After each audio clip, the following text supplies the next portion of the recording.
And then I learned today that you had the opportunity to work with the legendary Tupac Shakur. What was that like? What a beautiful soul, my love. Yeah? What a beautiful soul. I never got to meet him. Yeah. I really feel to be able to talk to people about the man that I knew, because I didn't know anything about Tupac. I didn't. I was from England, and I didn't know much about rap or spoken word. You know, I just didn't.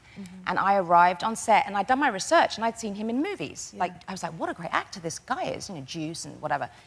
And so I arrived on the movie, like, he was this wonderful actor, and he would start off, like, trying to, I don't know,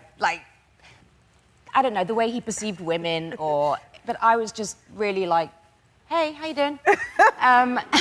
And I think because I wasn't a sort of typical sort of stereotype, I just had to put the mask down. Yeah.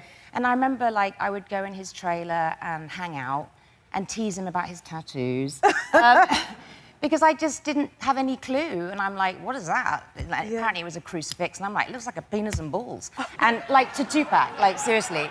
And he, like, I could tell at first he's, like, wanting to get really cross. And then he just laughed and laughed and laughed.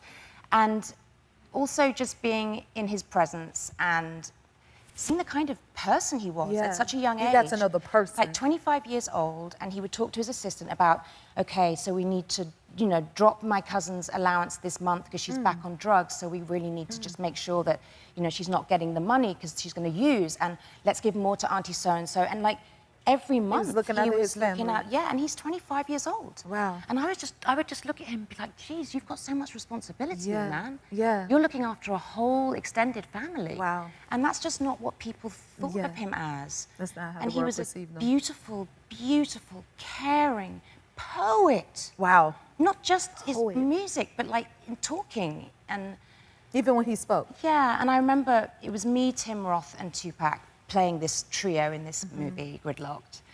And we went out for a drink one night to a bar, and Tim and I sat, and he told us about being shot at close range and how it felt.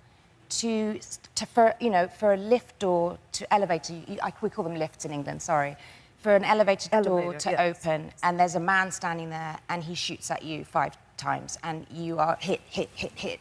And Tim and I just sort of sat barely able to breathe, because this is a young man talking about nearly dying.